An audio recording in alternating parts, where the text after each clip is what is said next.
Ladies and gentlemen, fans and coaches, welcome to Coach Magic's NZCFL podcast, where I, Coach Magic, head coach of the Georgia State Panthers of the NZCFL, will cover different analysis on a week-by-week basis on the league all across the country for all the colleges in the nation.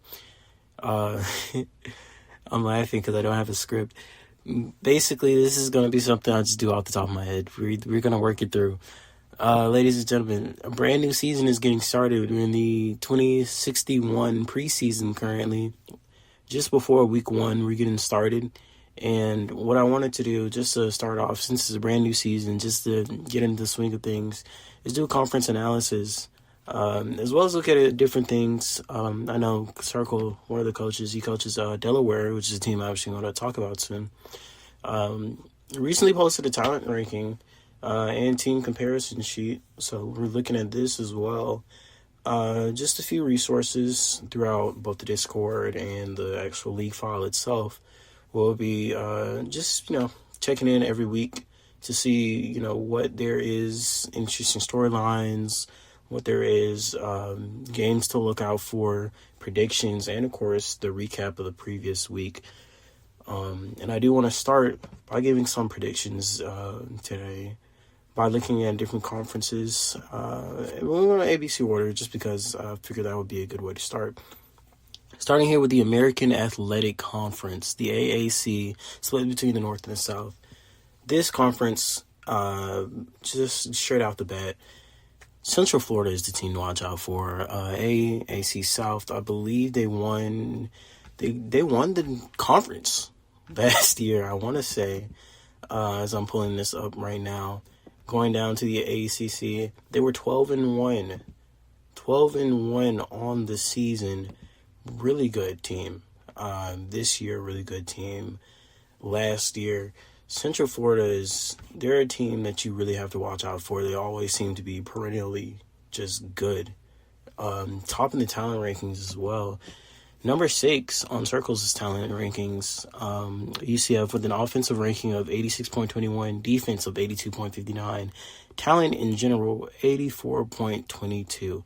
That's enough for 6th total in the entire nation, only behind USC, Michigan, Virginia, Ohio State, and Georgia.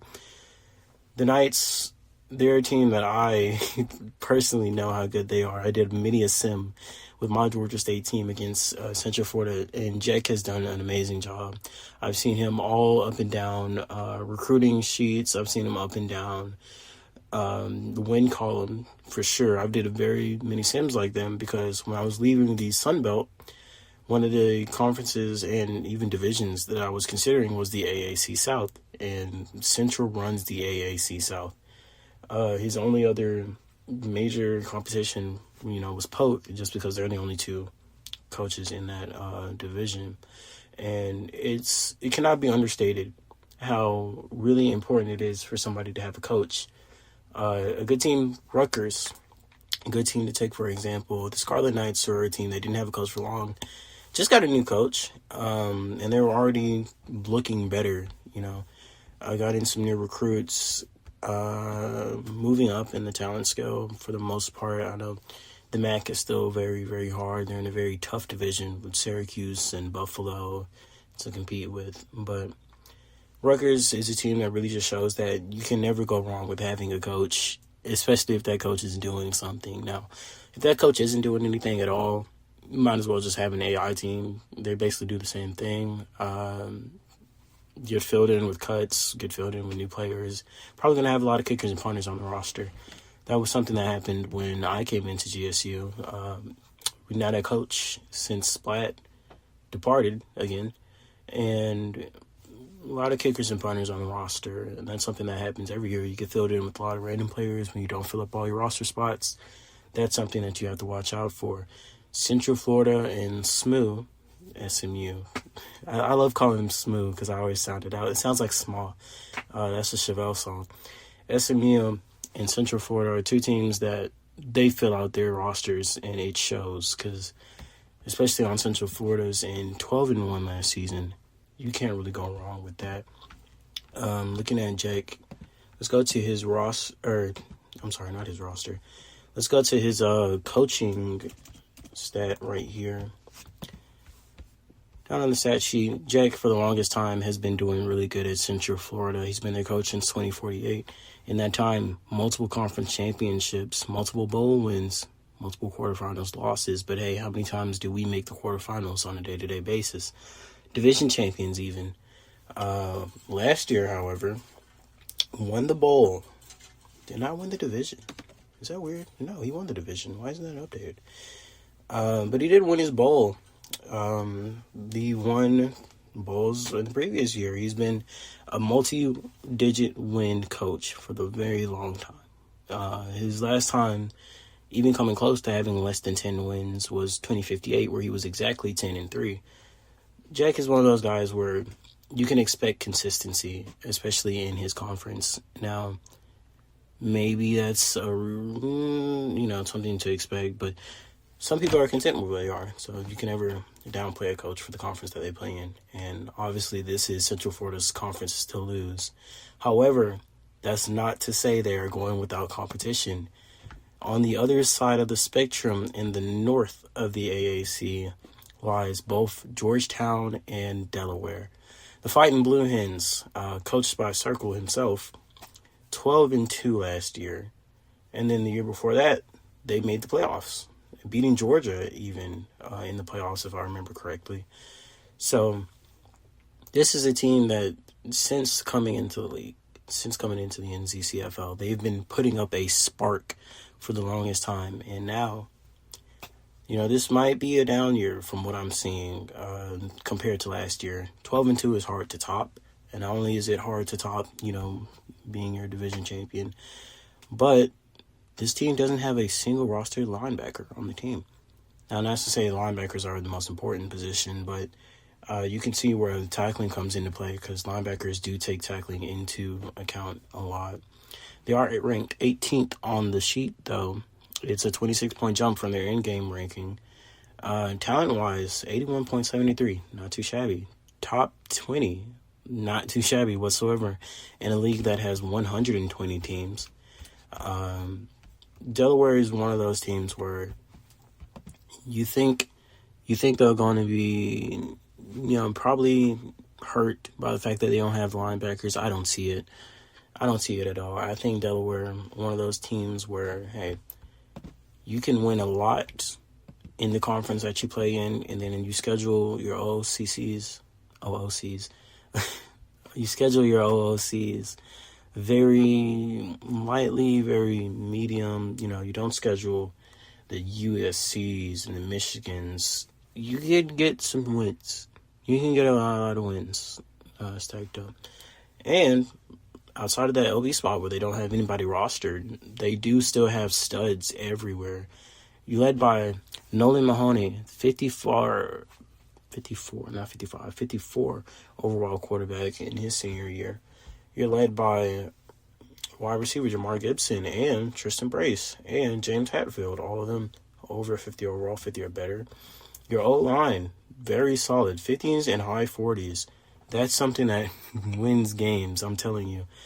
Somebody who had a terrible O-line for quite a while, still haunted by losses to NC State and Troy.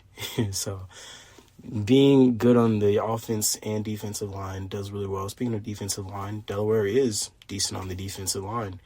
This is a team that has the assets to make a good season happen, and that's something that I feel like they can do.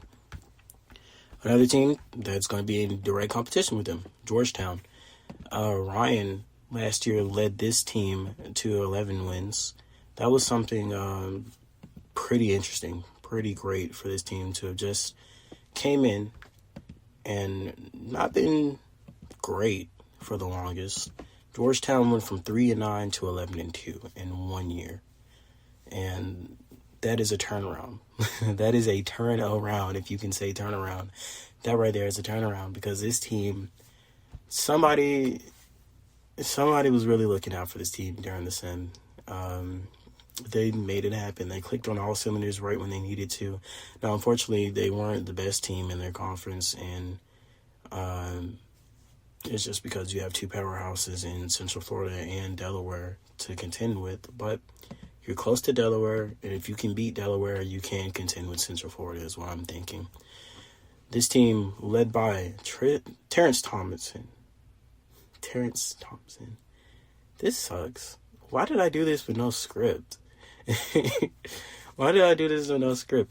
Terrence Thompson, 70 overall wide receiver. Trey Wiles, 66 overall wide receiver. You have a good tight end. You have great O-line from the start. The only thing lacking, really, is just the defensive depth. 2 LBs, only one of them you would really want to play. The D-line, high 40s on the very top-heavy side. As far as it goes, this team is very solid. Depth is something that a lot of teams struggle with. The more lower you go on the talent scale, it's really because of depth, and that's just what you get in the college football world. Not every team is going to have an elite second line. Every team is going to have those players that can come in and fill gaps when they're needed. So I don't think that depth thing is such an issue, especially in this conference. The AAC, wide open for the taking for those top 3 teams, top 4 teams. Of course, you have SMU, Southern Methodist, SMU. And, those 4 teams, they'll be all right. They'll be good. That's like the top half of the Big Ten. Those teams are going to be good. They're going to be okay. They don't have much to worry about. Because even if they don't win the conference outright, even if they come second place in their division, they're still having a good year. The bottom-heavy squads are the ones that, they like the depth, they like the talent, they can compete. And they're teams that are feeder teams. Those are the teams that you want new coaches to come into. Those are the teams that you want experienced coaches to come into because they're just like a blank slate. They're an open canvas. And teams such as Georgetown, Ryan's Georgetown, he's doing pretty decent with them. This isn't an open canvas team. This is a team that contends and can compete. So good on them so far to start off.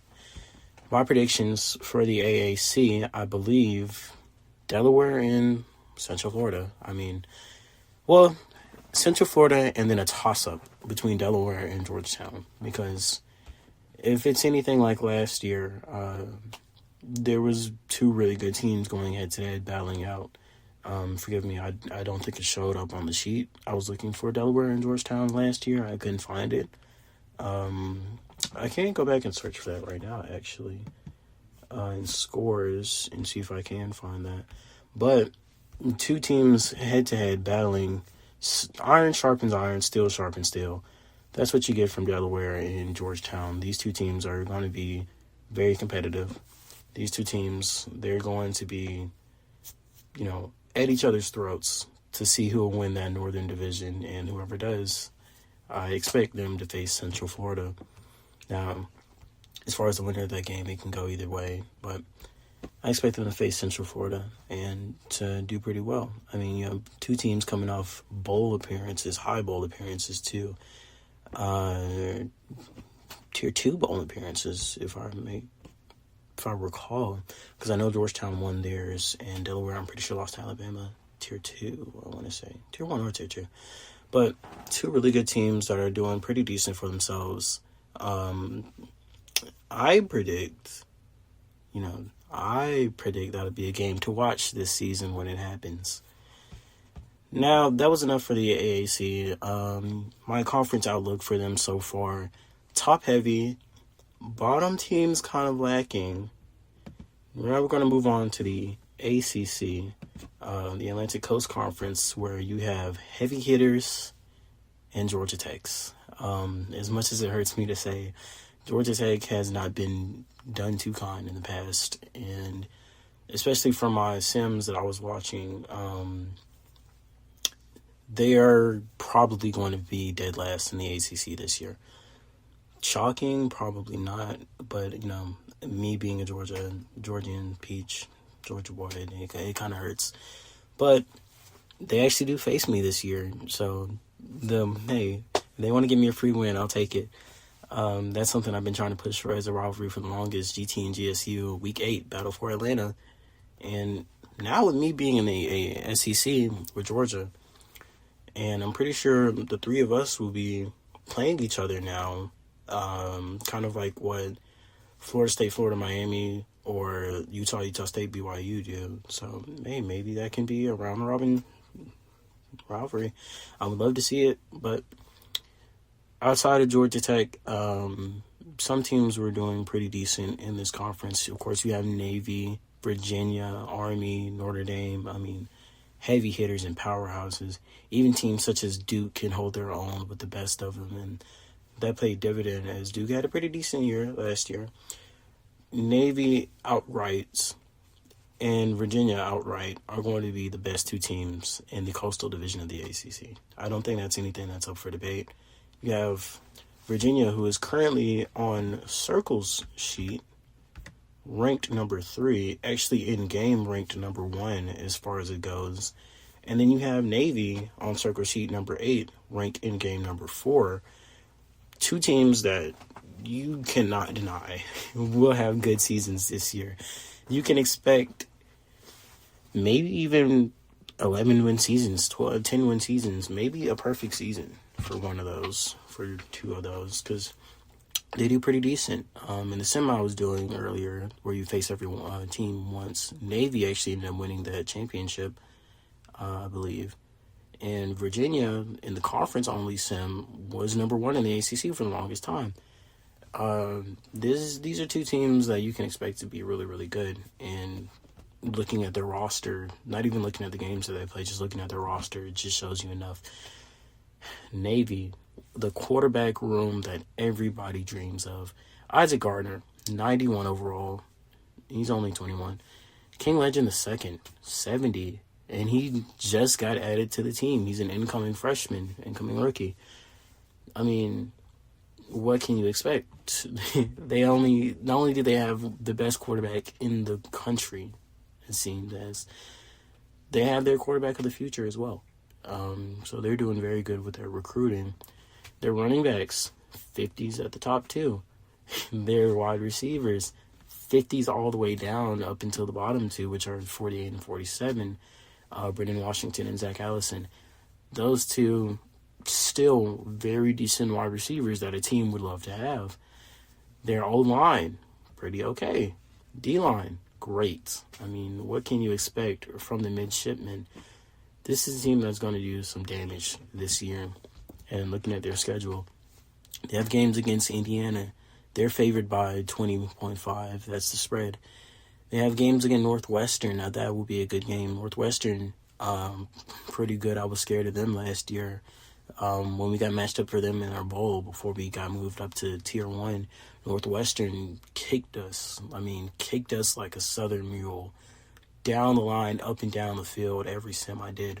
So, I mean, Northwestern probably, and Notre Dame. Notre Dame, you can't fault them for doing something like that. That'll be a good conference game for them. But Northwestern, probably the best non-con chance of beating Navy. And then you have the Army-Navy games. I mean, Army and Navy, two really good teams that compete against each other. I mean, Army has that history. They have national championship history. They have wins to prove themselves. Navy has that history. They have wins to prove themselves. Virginia, on the other side, they are proving themselves. Really good quarterback room. Raymond Israel on wide receiver, 75 overall. He went up by 5. He did pretty good. And he's backed up by Anthony Jones and David Sharp and Robbie Brett. I mean, the line goes down. This is a running gun offense that you can see going very, very, very far. And they have the wall to protect them on the O-line. They have the defense to come in and just swallow up everything. I mean, Mitchell Peppers, 62 overall senior linebacker. This guy's great. D'Angelo Brown, 81 speed corner with pass coverage to boot. That guy's great. These are two teams that, Navy and Virginia, I see them battling it out, winner take all. That's probably going to be the best two teams in the ACC Coastal. And then ACC Atlantic, like I said earlier, Army, they have the history. Notre Dame, probably a step under Army, to say the least. But Notre Dame is still a team that's always, they're a team that you look out for. You say, hey, what's a dark horse team this year? Notre Dame's probably on that list somewhere. As I go down here, actually, good, ranked number 11 up here in the conference, on Circle's sheet, I should say. They might actually win the ACC Atlantic. Notre Dame is that team that you look at like, wow, they get a whole bunch of recruits every year. They get wins every year. This is a team that you want to be like. They just need to see how they can step it up and, finish out so they can add more to their championship trophy room. Ending off here on the ACC, in the middle median, you have the Dukes, you have the Florida States. Both of those two teams are actually pretty decent in the Sims I did. I want to say I lost to Duke more times than I wanted to admit when I was doing just a field test to see if I did join the ACC. I really didn't want to. But that was always an option. It was an option, and that's something I wanted to see. I probably would have gotten switched for Georgia Tech, now that I think about it. Same city, just switching conferences. Yeah, that probably would have been something to do. Tech, you need a coach, and you need a good coach to save you. And that's something that, not in that conference. Maybe down the line in the CUSA, you can farm a little cupcake schedule. Not in the ACC. That's not something you should, get away with it. Speaking of the CUSA, going on to them next just to get these teams out of the way, because boy, oh boy, is this a horse race between North Texas and Rice. The other side of the CUSA, the North, what is there to say? You have Utah State, Wyoming, South Dakota State, and even to an extent North Dakota State, who are just not great teams. You have Kentucky, who more often than not in the Sims that I did, won the CUSA North. And they did it with like a mid-record from 5 to 7 wins, maybe the occasional 8th on an upset. And then on the South, you have North Texas and Rice battling it out for the top. And then North Carolina State, also a pretty decent team.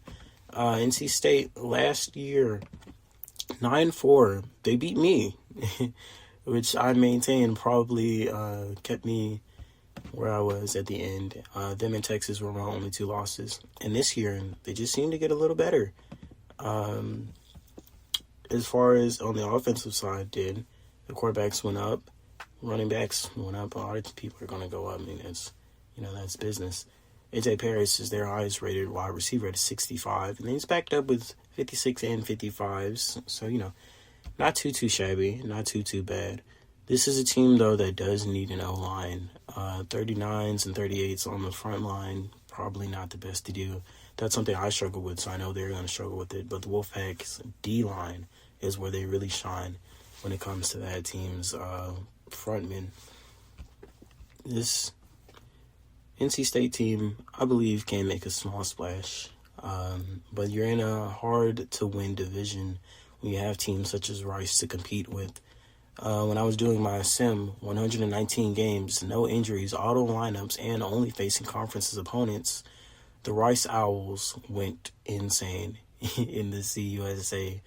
Not only did they lose just 2 games, both to North Texas, but for the longest time, they were undefeated. They started about 59-0 or something like that. 54-0, 55-0, 56-0 maybe.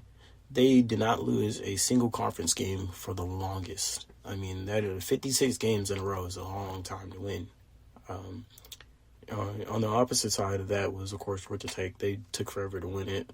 Utah State, a team that was, just to mention, they took forever to win anything. Wyoming took forever to win anything.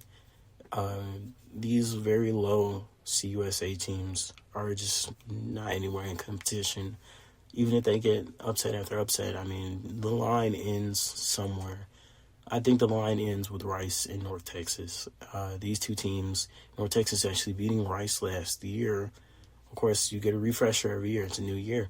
They're still in competition. They're very, very close with each other.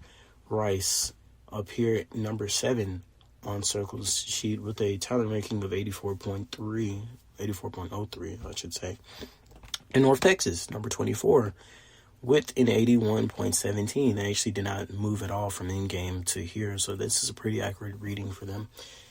North Texas and Rice are just, it's the Battle of Texas. Denton versus Houston. It's the battle of who can want it more, who needs it more to see who'll get this conference championship. It was kind of like Georgia State and Troy last year for the Sun Belt. Winner just takes it. I mean, you're in the same division. Both of you can't make it. And that game means everything for these two teams. So this is something I would expect them to come up with. However, it does depend on the rest of their schedule as well. Winning that game only doesn't mean anything if they can't win everything else. North Texas has a heater against Wisconsin scheduled for week 1. That is a game to watch if you're a North Texas fan, and that is a game to hope and pray does not give you a heart attack if you're a Wisconsin fan. Because as much as Wisconsin's one of the best teams in the nation, even the best teams can falter sometimes. So if the UNC's lineup is good enough, they can probably come away with a slight overtime win, maybe even just a small 2 or 3 point win, maybe a touchdown, maybe even 2. It depends, though, on what they can do week 1 to set the tone. I do think they'll win 2 and 3, and even that UConn game doesn't seem like too bad of a challenge for them. It's all up to Rice, whatever they can do on their final game of the year. Kentucky also, they sometimes give them a run for the money. They lost to Kentucky twice in that conference-only sim. Both times by 2 points and then one time by 1 point. So Kentucky can upset them. It's a matter of if, and I don't think that happens. As far as Rice goes, Owls have a pretty decent set ahead of them. Their first 4 games, I don't think they should have a challenge at all. Utah, one of the worst teams in the country. I mean, their starting quarterback is a 30 overall, and that's all they have. They don't have a single offensive lineman or cornerback on the roster, so they're relying on tight ends and safeties. And Utah is one of the worst teams in the country, both the 2 major Utah teams, and even BYU is only a step ahead of them. So I don't think this is something they should struggle with. LA Tech, I don't think this is something they should struggle with, even though they're doing pretty decent. As far as it goes, really great wide receiver that they have. Passing attack will be really good. Running attack should be pretty decent because they have some O-line that can open up the floor for them. I just don't think they're on Rice's level, and they're the 15-point underdogs. So, I don't think they're anywhere where Rice should go. Maryland, it should not even be a question. They're going to beat Maryland. They're going to beat Nevada. So this team here should not struggle whatsoever with their schedule. Rice probably goes 11 wins, maybe even 12. It just depends on the North Texas game because that's really the first real major challenge that they get so far is what I'm seeing. Because, Southern Miss isn't going to upset you. Kentucky's probably going to score maybe 20 on you. Arizona's not upsetting you. So it's like Rice is going to do pretty good for themselves this year. As we move on to the next conference, I'm going to give this one to the Big Ten. This is Big Ten versus the world, and it has been for a pretty decent amount of time. Big Ten monster conference. What can you say? I mean, you have Indiana, very good team. You have Michigan, very good team. You have Ohio State, very good team. Michigan State, even though Coach Koch has said they are rebuilding, still a very good team. You have Penn State, one of the teams that beat Georgia last year, and what seemed to be a crazy off year for them. I mean, they were off put 8-4, 9-4 from what I remember. So that's Big Ten leaders. Really, Michigan State, Michigan, Ohio State. Maybe Penn State comes in and does something. Those are teams that you really want to look out for when it comes to the leaders. And the legends even. Wisconsin, Northwestern. These are 2 teams that you need to look out for. Those top teams, those top 5, top 6 teams are some of the best teams in the nation. I mean, just to look, Michigan on Circle's talent rank is number 2. Ohio State is number 4.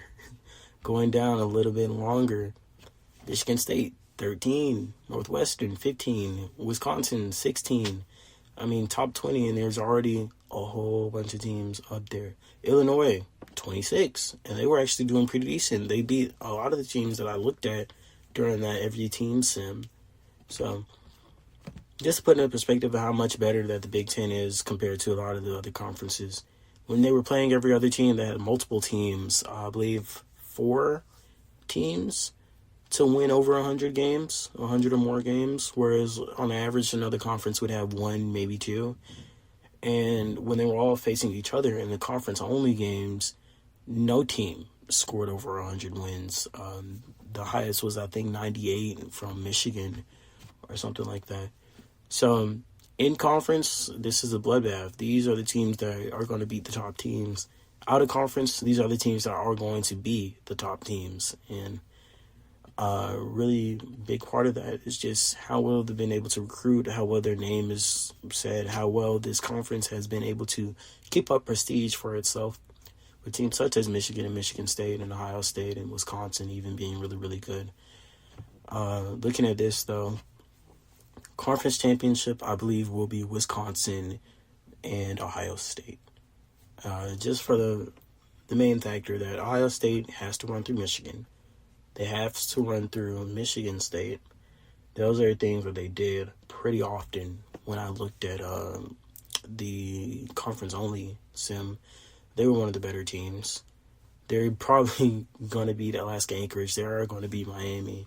Florida was very decent. They actually said that they will win that game 7.5 overdog against Ohio State. I don't see it, but the game says it probably will happen, so maybe that's something to look out for. Michigan State, that's a team that gave a lot of teams a run for their money. They were pretty good when it came to the out-of-conference schedule, and maybe they'll be pretty good when it comes to facing Ohio State.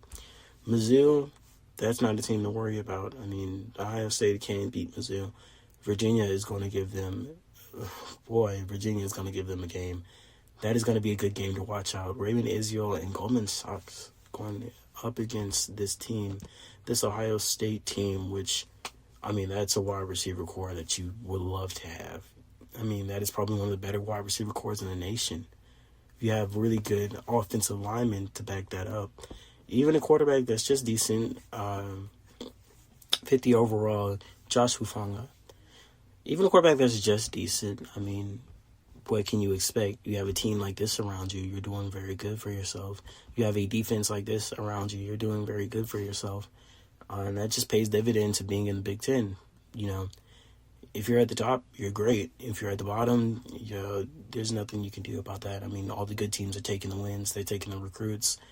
You just have to struggle through it for a little while. Ohio State is at the top, they're great.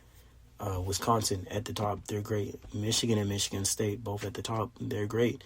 Northwestern, maybe tier 2 in the Big Ten, still a pretty good team. So these are teams that you do have to watch out for when it comes to this conference. And moving on to the next down the line, I'll give this one to the Big 12. Now, one of the big topics that I've seen somebody mention was Nebraska being ranked so high, number 12 on the Circle's talent sheet with an 82.86 in pure talent. They actually jumped up 30 whole spots from 42 in game ranking. Reason being, Nebraska's, their offense is leaving some things to be desired. You don't have a really great quarterback. Your running backs are really the heart of the team as far as depth goes. But you do have some good wide receivers. You have some decent wide receivers that, on a lower non-power school, making a big splash, playing a lower non-power schedule. You have a pretty good O-line. I mean, that's something I would love. That's something I really would have loved last year. And Cole Sinclair. He's a 56 overall quarterback, and he has 95 speed. Speed is great for quarterbacks, is what I've been picking up. Jordan Sutton, he's a 53 overall quarterback. He has 82 speed, so on and so forth. I mean, this is a defense that's keeping up with them, and they're actually ranked pretty high because of their defense. Their defense is an 81.43. Offense still tanked a little better, but I would give this to the fact that they're probably going to win the point differential battle over a couple teams this year. But you do have a hard game on the schedule with Wisconsin that you have to face. You do have Texas A&M that you have to face. Texas A&M and Texas, actually. Both those teams, of course, being conference opponents, you don't want to lose to them. And they're also teams that you don't want to, get behind in the conference because they can pick up the pace. They can come in through. And, once they get a lead, it's hard for them to give it up. Colorado, even, that's a team that is hard to give up, and that's a rivalry that you have to win. You can't really give anything up against Colorado because this is a team that, in the same I did, we're beating pretty good quality teams. So if you're a good quality team, they're beating pretty good quality teams. That's somebody you have to worry about as far as the Big 12 goes. But also the Texas division, that is a hard division to win. TCU, they proved pretty good. Texas A&M, they proved hard to beat. Texas, hard to beat. I know that by experience. Even when I was contending with them last year, I thought, maybe I can come in and do pretty decent. I did pretty decent. Wasn't good enough. And they're a better team now than they were last year. Texas is hard to beat. And you can see them winning the Big 12 Texas division. That's something I think that they would do. As far as the North goes, you can give it to Nebraska, you can give it to Colorado, either or of the two.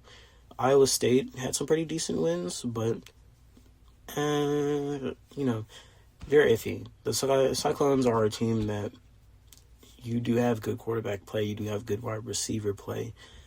You just don't have the defense to, keep up with other teams such as Texas. I mean, maybe you could see them coming into the championship game. I mean, the Big 12 North is something that is pretty open. You can name a few teams who would probably win that just off of face value. Texas, that's a team that could probably beat a few teams in the North just off of face value, at least 3 out of the 6 that are playing there. Moving on down, I'll go to the MAC. Now, this was a conference that I alluded to earlier with Rutgers being in it. Rutgers, I'm very sorry. I'm very, very sorry. You have to face Buffalo, you have to face Syracuse, you have to face West Virginia. These are teams that, come on now. This is a 3-way battle for the championship. And even some shockers, such as Western Michigan, who in the conference surprised us very good. They surprised us by beating some very good teams. They had a winning record against West Virginia. They only really lost to Buffalo and Syracuse, and even then, they kept it decently close with Syracuse in a few games. The Western Michigan Broncos are looking like a team that has something to prove. The Bowling Green Falcons are looking like a team that has something to prove. Both of these two teams can do some damage and probably will be the top 2 teams in the Western Division of the MAC. As far as the East Division goes, Buffalo, Syracuse, and West Virginia are the teams to look out for. And Syracuse and Buffalo were majority of the top 2. Buffalo last year, my goodness, had a great chance of winning the division. Just barely didn't play out. But this year, we have the quarterback to do it. A.J. Coleman came back, and he got better. You have the wide receivers to do it. Corey Bailey came back. He got better. This is a team that has the schedule to do it. App State and Texas, 2 very strong teams, but I believe we can beat App State. Buffalo and App State was kind of like, in a way, Georgia State and App State. 2 really good teams going against each other. 2 teams that, you might not think of them as championship contenders in the national scale, but on their scale in their conferences, these are 2 teams that are at the higher end of their conference. So it should be a pretty decent game. Texas, that's a game that's probably not going to be won, but here's the thing, you can't win them all. Toledo, you can beat Toledo. Oregon, you were beating Oregon pretty bad. Western Michigan, as far as Buffalo goes, wasn't much of a challenge. Syracuse. Syracuse and New Mexico is probably where Buffalo faces the hardest 2-game streak of their schedule. Because not only do you have to beat a team that has a spread against you, and was actually outdoing you last year, not to, say the least, you also have to face New Mexico, a team that was Tier 2 going on Tier 1 or Tier 1 last year. New Mexico is always doing pretty good. Diglett is a coach that strives for getting better, and that is something that they've been doing. They're a whole 20 overall. They have 70 overall quarterbacks, 60 overall wide receivers. This is a team, I wouldn't even fault you for losing to New Mexico, and I was very afraid that I probably would have to face New Mexico last year. Thank goodness I didn't. West Virginia, this is a team that you're probably a step ahead of, and then you have Ohio in your schedule. Buffalo can win. I see them repeating their 9 games from last year, only losing about 3, maybe 4. This is something that can happen. And as far as Syracuse goes, I mean, they're up there with them. Syracuse does have a little bit of an easier schedule, to say the least, than it comes from Buffalo. So that's probably where they're going to get their majority of their conference wins from and majority of their non-cons from.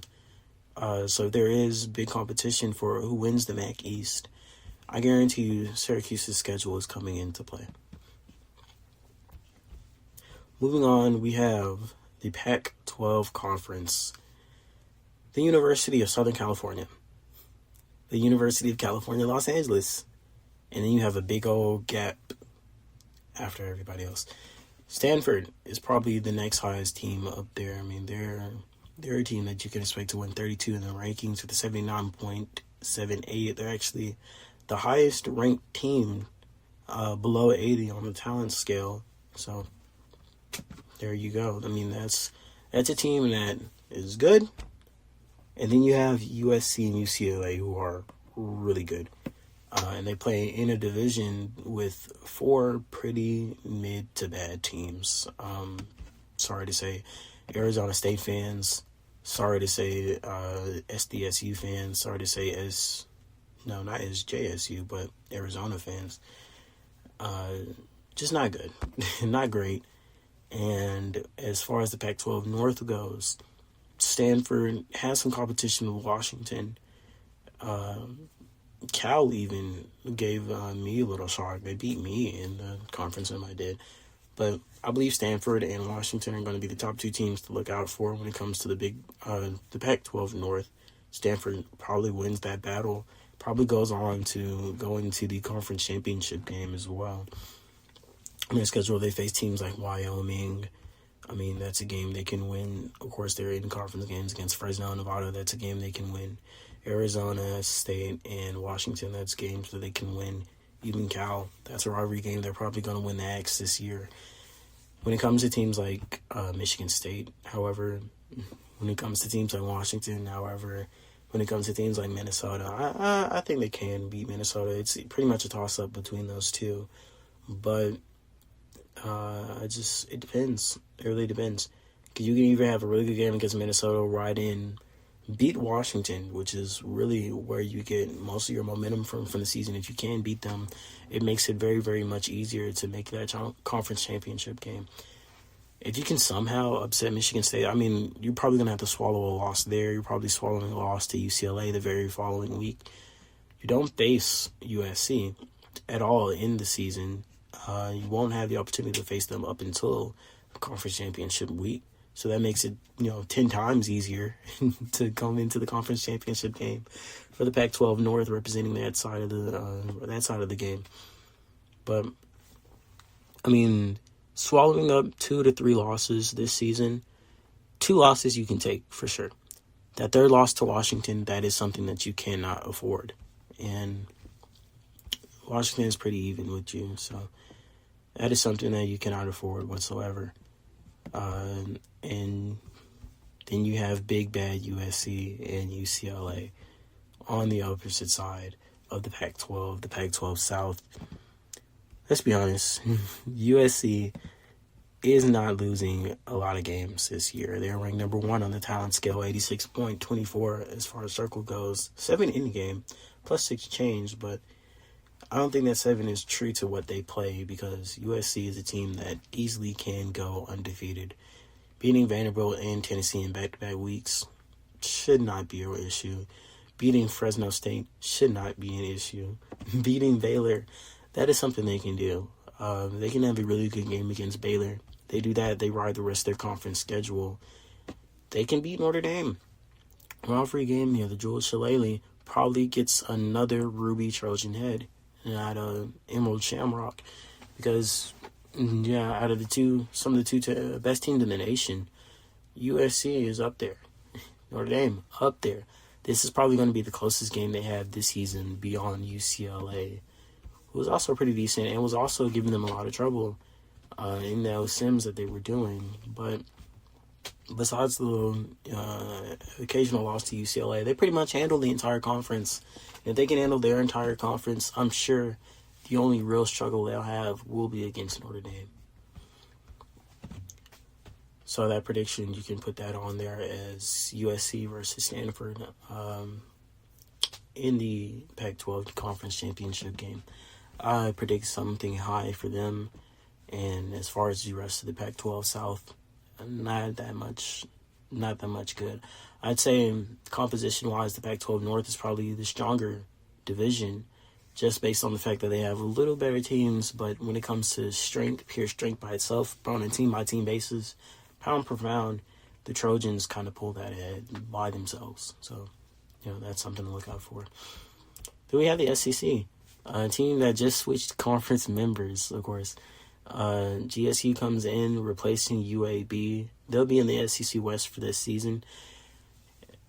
Taking up UAB's schedule, I had some decent showings. There was actually 2 sims I did where I didn't lose at all. A sim, I believe Circle did. I only lost once to Alabama. I believe Alabama and LSU are going to give me the most trouble, however, because they did. LSU beat me more often than not, and when I did beat them, it was only occasionally by a couple of points. It was in overtime. It was in, late regulation drives that I had to beat them in. And Alabama, I kept it close. I really did. They were beating me. But then again, you have teams like Mississippi State, one of the worst teams here, the worst team in the SEC, for sure.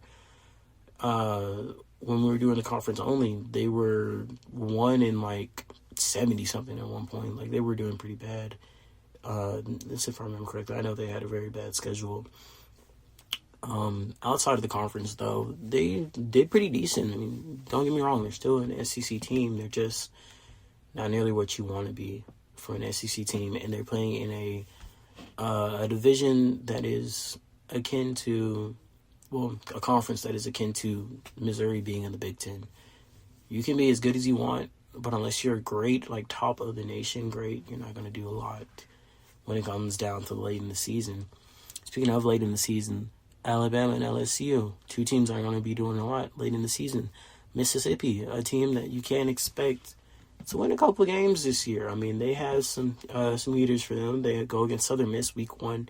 That's a good in-state win that they're probably going to swallow up. Nevada, they can beat them. Purdue, that's a game they can win. So their non-cons are games that you would expect them to win. Memphis, they're going to win that game. I don't see them losing to Memphis whatsoever.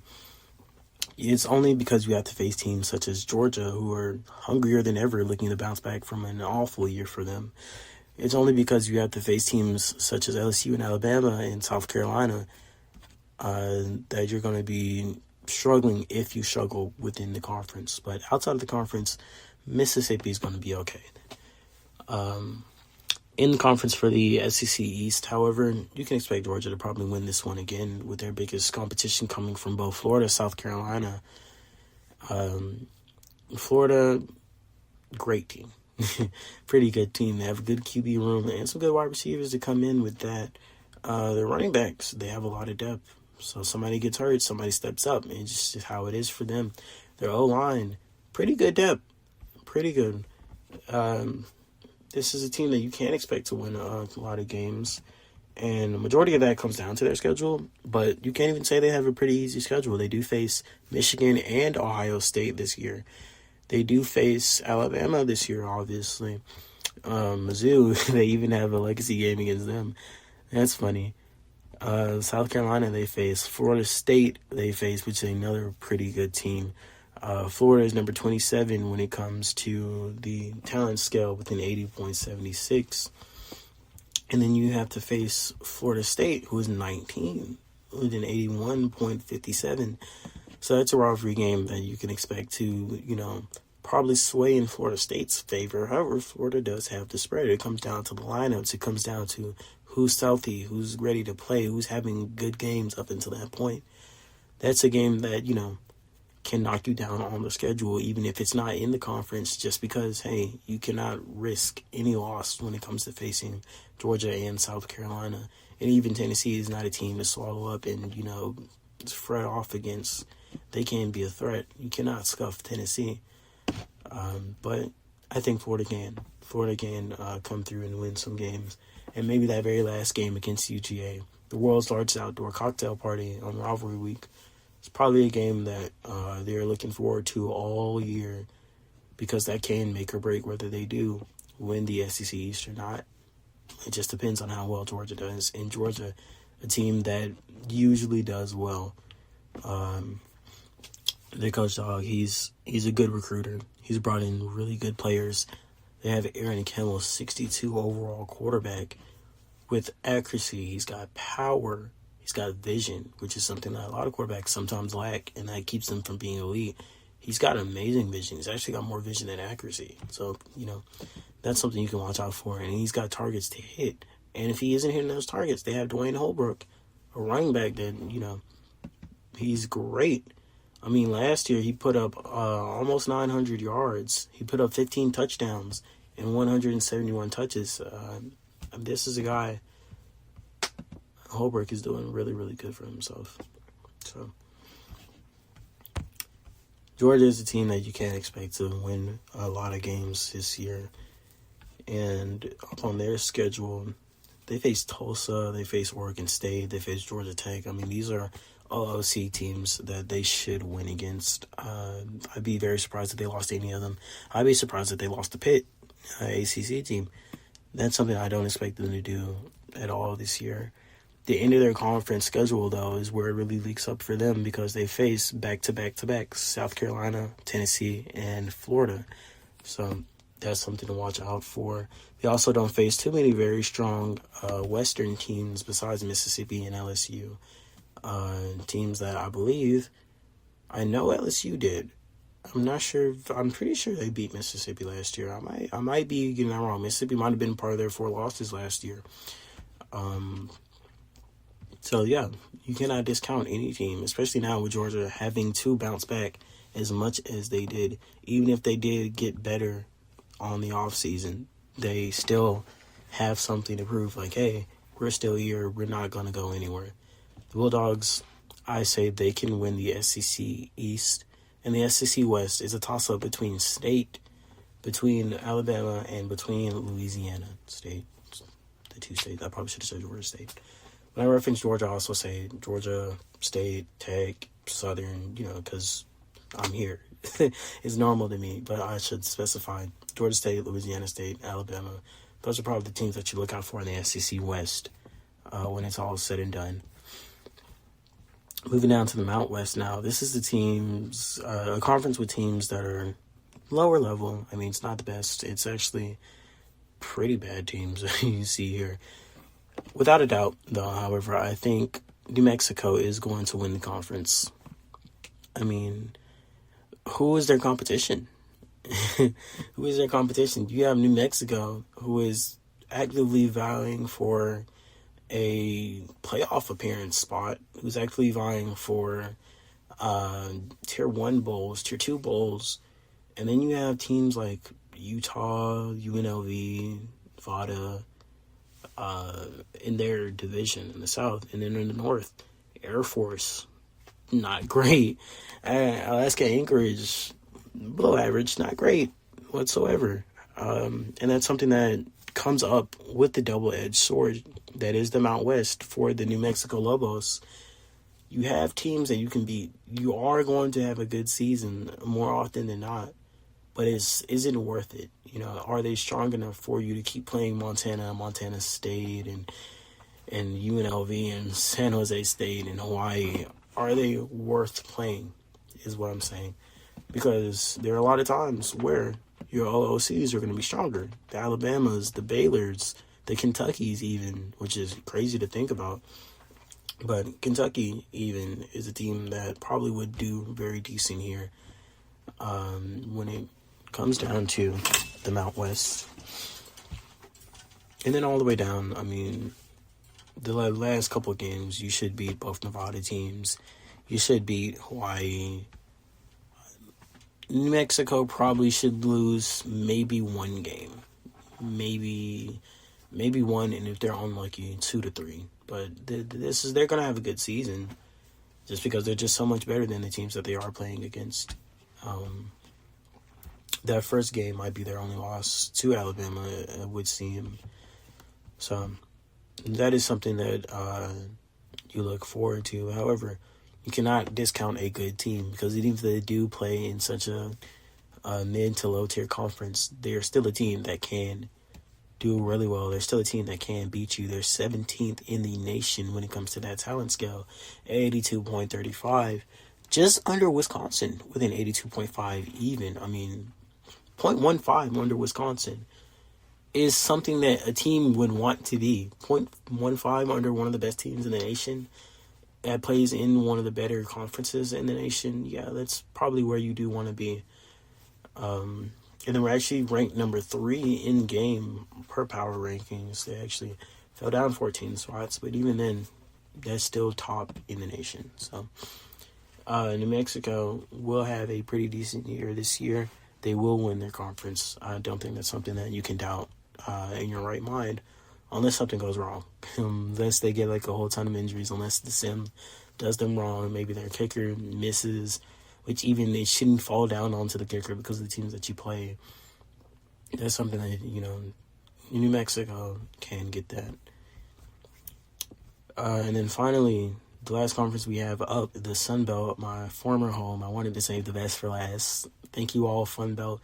I do want to say it very much on my own. I know I said it in the post I made on NZTV, but I want to say it here where everybody's listening. Thank you so much, Sun Belt. Thank you, Splat. Thank you, all of our former players. Thank you, XL and Troy.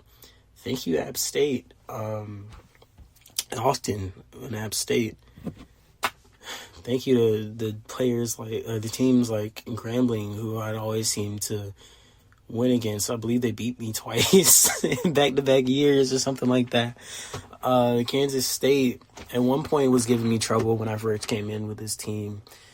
I believe that first year I came in and we went 3-9 with that roster before we started making a whole bunch of changes. They beat me soundly, I believe. Kansas always seemed to give me trouble. James Madison always seemed to give me trouble. Coastal sometimes would give me trouble. Thank you so much for that, because I believe I would not have gotten there today if not for week in and week out being in the Fun Belt. But with that being said, it is Troy and App State's to lose, and if we want to break that down even further, the Troy Trojans are probably winning not only this year, maybe next year, maybe the year after that, maybe the year after that. I mean, they were up there with me neck and neck. They're ranked in the top 40, 36 as far as it goes per pure talent. They're the highest ranked Sun Belt team with an 80 based offense. That's 80 flat, 78.54 when it comes to defense, and 79.32 when it comes to talent. They were actually ranked number 60 in the game, so they jumped up 24. I mean, what can I say? This is a team that beat me 2 years ago to win the conference championship. Almost, came up. They gave me a run for my money. I ended up winning against them. I kind of secured the conference. But that's what it boiled down to. The winner of the best versus the best was basically the conference championship. That was a real conference championship. And now the best versus the best is Troy versus App State. App State, who's coming down as second best. Now, I mean, let's take a look at the Mountaineers right here. Good wide receivers. Their wide receiver depth is pretty good. I mean, that's a core that you can get behind. 260s, 250s. Of course, they're a little older, seniors and juniors. A quarterback is something that you do need here, and their quarterback, Jose Anderson, only an 18 when it comes to vision, pretty good and everything else, but they kind of fell in the same boat that I did with Bittner. Pretty good quarterback, doesn't have the vision to pick up, and sometimes that can lead to losses, 1 or 2 losses in the season, and this is a team where you basically have to play perfect if you want to catch up with Troy and still be in contention with Troy.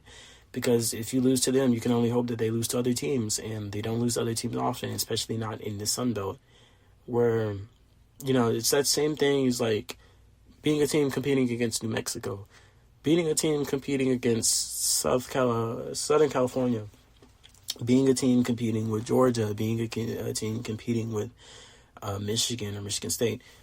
You have to win a lot, and you have to win often, and you have to beat that team because, more often than not, most of the time, you're not beating that team this year. And if you can't beat that team this year, you have to play perfectly, or else, just one loss can put you so far back, can put you a game back. When both of you two are winning, whoever loses is just not making that conference championship. And it's something that we've seen before, and it's something that happens all too often, where 2 of the better teams in the conference will be in the same spot. Both of you can't make that. Both of you cannot make the conference championship. Only one of you will make the conference championship, and it's going to be the winner of that game, which you could possibly say it was going to be Troy this year. It's more than likely going to be Troy this year. They have the depth. They have it. They have it. They have the depth. They have the schedule. They face Wyoming. That's a win. They face Troy. That's a win. Coastal. Even though Coastal technically has the spread, they have the spread by 0.5. More than likely, that's a win. Mississippi State. That's a win. I would be surprised. Grambling. That's a win. I would be surprised. Newcomer UAB. I would be surprised.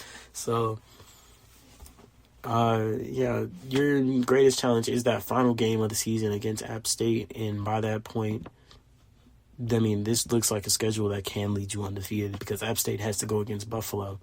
That's probably a win or loss right out the gate. More than likely, you can expect Buffalo with a 23-point spread to probably get over and win on that one.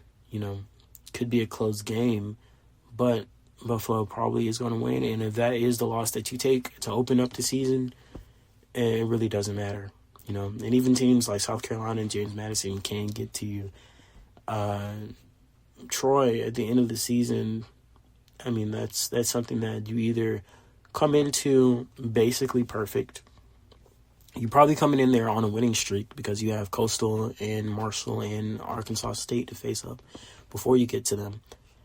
Yale is a team that is very close to you when it comes to talent and whatnot. So, that is a team that you have to beat. You have to beat Yale. You have to beat South Carolina, which is not an easy task.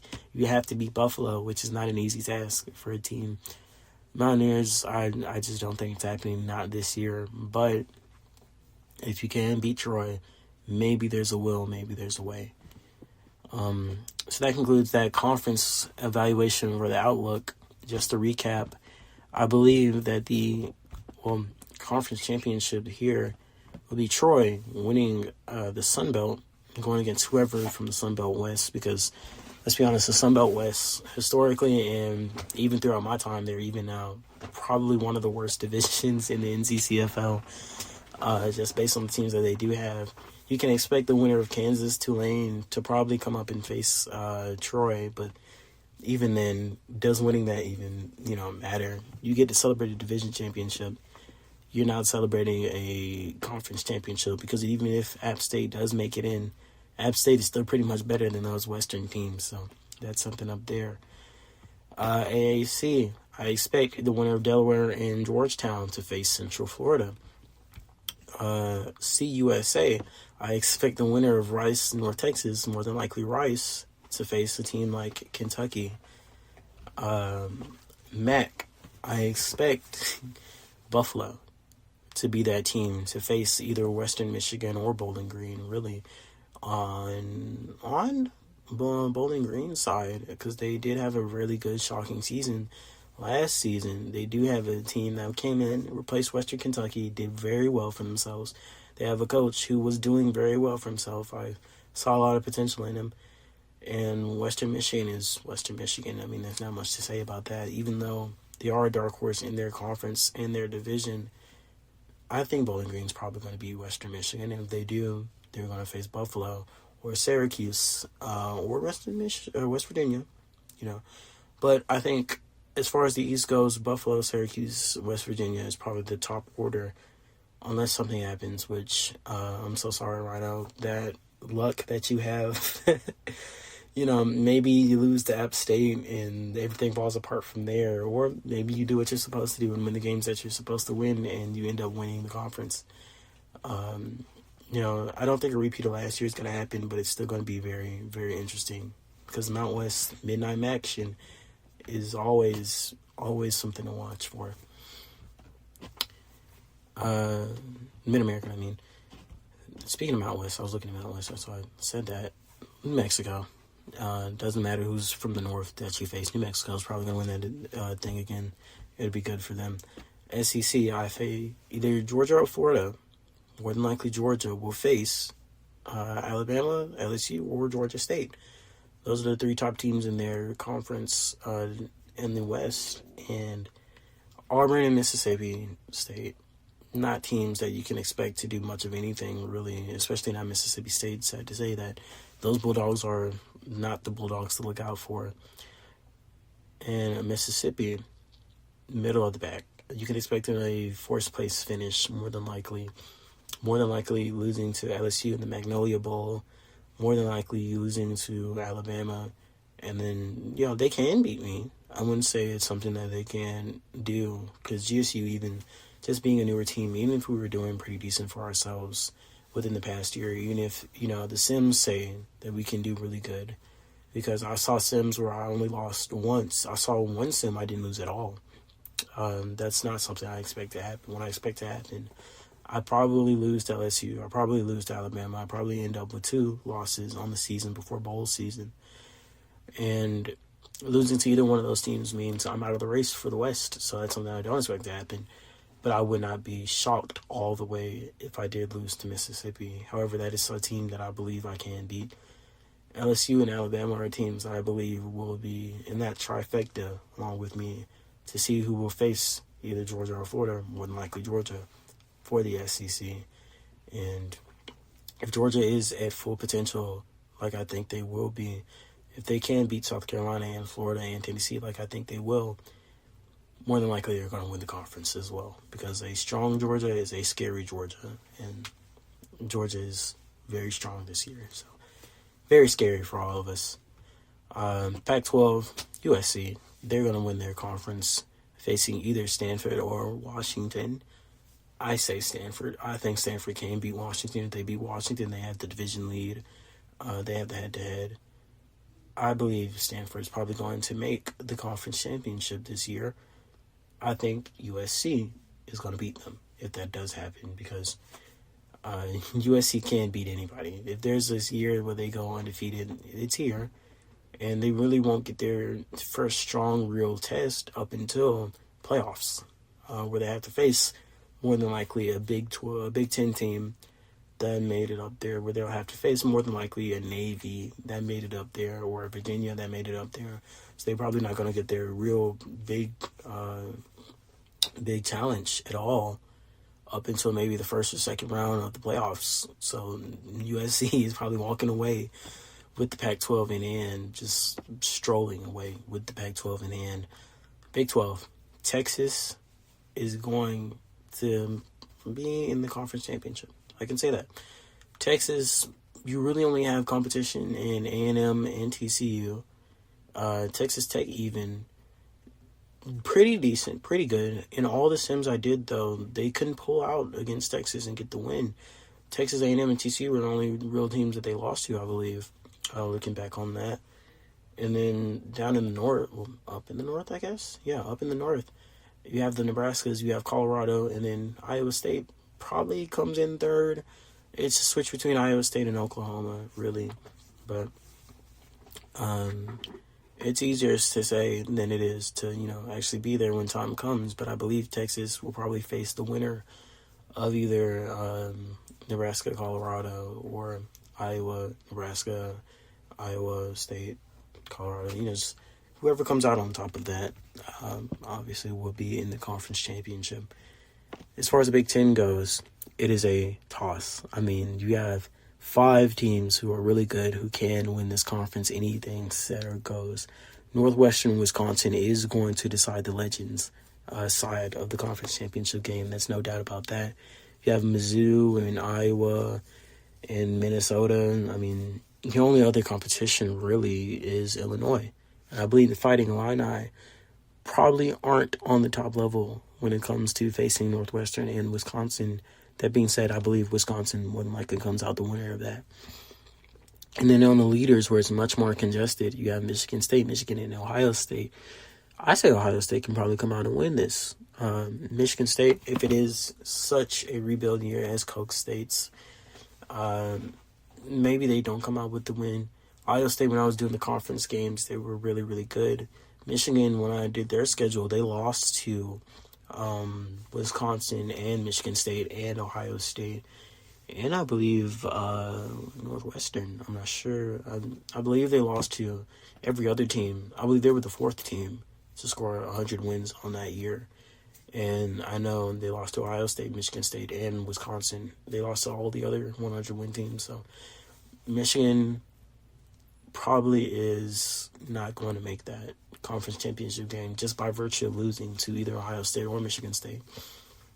So it leaves both Michigan State and Ohio State to be there, and I believe Ohio State probably has it because they're always contending. They're always doing pretty good. They're always up there. Even here, they're number 4 on the talent scale with an 84.79, which is insanely good. 13-point jump from the actual ranking in the game. So I believe Ohio State and Wisconsin are more than likely going to be the Big Ten conference champions, championship game opponents, and they're probably going to win their division for both the leaders and legends. And then ACC, to recap on that, Virginia and Navy, they're the big dogs in the Coastal. Even teams like Duke probably don't beat them when it comes on to the season because these are just 2 teams that are really, really good, really, really hard to beat. 2 teams that are 2 of the best in the nation, really, really good and really, really hard to beat. So I believe they're going to go up and win it. And then I believe the winner of Army and Notre Dame more than likely is going to win the Atlantic, with Florida State coming in just 3rd. Army and Notre Dame are the 2 best teams up there. Notre Dame, probably one of the better teams in the country. I can see the Fighting Irish going against the Midshipmen or the Cavaliers in the ACC championship game. And actually would be a good one to watch, the Midshipmen versus the Fighting Irish. It's old school, classic 1940s military rivalry. Military on the side of Navy. And then for Notre Dame, just Notre Dame being that powerhouse at the time.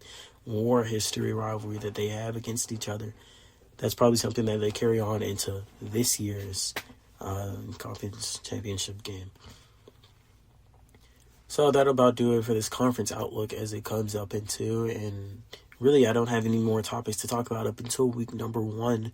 So in the meantime, thank you again for joining me on this podcast episode. It is preseason of 2061 in the NZCFL. Fans, coaches, hope you enjoy this season. Coaches specifically, happy recruiting. I hope everything goes well for you all. I love when teams compete with me, the wins, the losses, the everything. For the Sunbelt directly, once again, thank you all so much. I hope to see Fun Belt upsets. I hope to see Fun Belt upsets because that would be amazing to see. Once again, this is Coach Magic, head coach of the Georgia State Panthers, bleeding blue all the way through. Thank you all so much for joining me as I sign out. Have a good one.